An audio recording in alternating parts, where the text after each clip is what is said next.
यहीं बैठे रहो। आज क्या हालत हो गई वहाँ हिंदुओं की, सारे हिंदुओं को मार मार करके मुसलमान बना दिया।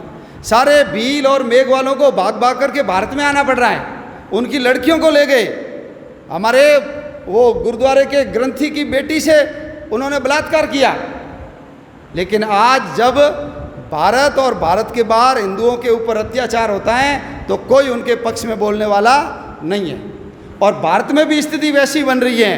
आज भारतवर्ष के अंदर 1,10,000 मदरसे हैं जहाँ 35 लाख बच्चे पढ़ते हैं। आज भारत के अंदर 30 लाख मस्जिदें हैं। 5,000 ऐसे इनके 5 लाख इनके ऐसे पूर्णकालिक प्रचारक हैं जो गांव गांव में घूम करके जिहाद फैलाने का काम करते हैं। ये देवबंद और बरेली से आते हैं और सारे लोगों को मानसिक रूप से कट्टरता सिखाते हैं। यहाँ के मुसलमान पहले साफा पहनते थे, राम राम का जवाब राम राम से देते थे। महिलाएं भी घाघरा ओढ़ना पहनती थी, चूड़ा पहनती थी। लेकिन आज सब देख लो, चूड़ीदार पजामा आ गया, ये बुर्का आ गया, जाली ढक्कन वाली और टोपियाँ आ गई। ये सब कौन कर रहा है? ये इनके 5 लाख जो प्रचारक है ये घूम घूम करके कर रहे हैं। भारत के अंदर 5 करोड़ बांग्लादेशी और रोहिंग्या मुसलमान घुस गए और जहाँ जहाँ रहते हैं ये तोड़ फोड़ करते हैं और पाकिस्तान और बांग्लादेश के एजेंट बन करके सारी सूचनाएं देने का काम वहाँ करते हैं। जम्मू कश्मीर से 5 लाख हिंदुओं को एक साथ भगा दिया, वहाँ की दीवारों पे लिख दिया अपनी जवान लड़कियों को और संपत्ति छोड़ करके चले जाओ, नहीं तो कत्ल कर दिए जाओगे।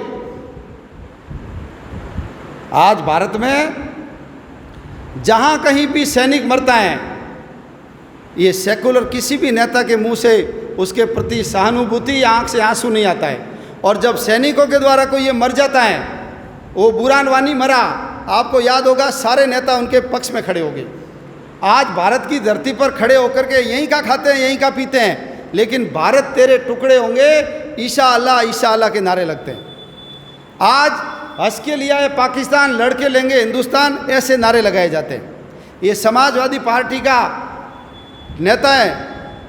जब राम मंदिर आंदोलन चल रहा था उसमें उसने भारत माँ को डायन कहा, लेकिन उस आजम खान के विरोध के अंदर कोई कांग्रेसी या अन्य समाजवादी नेता नहीं बोला। क्यों? इनको कुछ कहेंगे तो हमारे वोट चले जाएंगे। ओवैसी अंट संट बोलता है, गले पे छुरी रखो, भारत माता की जय नहीं बोलूँगा, लेकिन आज कोई भी उसका विरोध नहीं करता है। भारत के अंदर 5-6 राज्य ऐसे हैं जिसके अंदर मुसलमानों की आबादी 25 से लेकर के 88% तक हो गई। 5-6 राज्य ऐसे हैं जहाँ ये अरुणाचल प्रदेश, मेघालय, मिजोरम, नागालैंड, इसमें ईसाइयों की संख्या 98% हो गई। आज वो जैसा चाहे वैसा करते हैं। जहाँ मुसलमान 5% होते हैं उनका व्यवहार देख लो, जहाँ 10% हो जाते हैं उनका व्यवहार देख लो, और जहाँ 15-17% हो जाते हैं हिंदुओं का रहना जीना आराम कर देते हैं। हम ना गरबा कर सकते हैं, ना गणपति बिठा सकते हैं, ना कोई हम डांडिया कर सकते हैं। हनुमान चालीसा भी माइक में नहीं बजाने देते हमको। क्रिकेट का मैच होता है, पाकिस्तान जीत जाता है, हम सबको पता है पटाखा फोड़ते हैं। क्यों? क्योंकि उनको पता है कुछ भी करो, ये सारे नेता हैं ना, ये हमारा पक्ष लेंगे। पूरे भारतवर्ष में ऐसा हो रहा है। और जहाँ 30% हो जाते हैं, हम ये ना समझे कि ये 50-51% होंगे तब देश को तोड़ेंगे। ये जहाँ 30% हो जाते हैं उस देश को ये खा जाते हैं।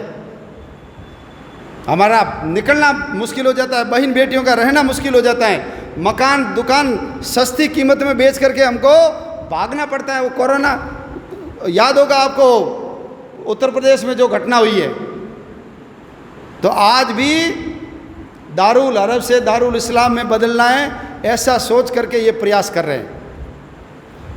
अपने को इन घटनाक्रमों का पता होना चाहिए और हम सब लोगों को ऐसी पुनरावृत्ति ना हो जाए, इसलिए युवा पीढ़ी को बताना भी पड़ेगा और हम सब लोगों को खड़ा भी होना पड़ेगा। हमको हथियार उठाने की ज़रूरत नहीं है। हम कानून के दायरे में रह करके हिंदू हम सब एक, गर्व से कहो हम हिंदू हैं। केवल इतनी हुंकार भर लेंगे तो ये राष्ट्र विरोधी शक्तियाँ तो ठंडी हो जाएगी। लकड़ी तभी कटती है जब लोहे की कुल्हाड़ी के अंदर लकड़ी का हत्था लगता है। आज राम मंदिर का विरोध करने वाला लालू प्रसाद कौन है? हिंदू है। मुलायम सिंह गोलियां चलाई जिसने कार सेवकों के ऊपर, कौन है वो हिंदू है।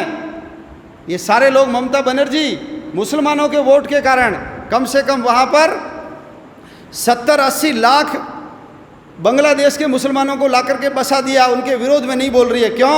क्योंकि उनके वोटों पर ही जीतती है वो। और जिस दिन ज़्यादा हो जाएगी तो जैसे केरल में से कांग्रेस को लात मार करके मुस्लिम लीग ने भगा दिया, ऐसे ममता बनर्जी को भी वो खड्डा खोद करके दफन कर देंगे वो। तो इतिहास की जो गलतियां हैं उससे हमको सीखना पड़ेगा। इसलिए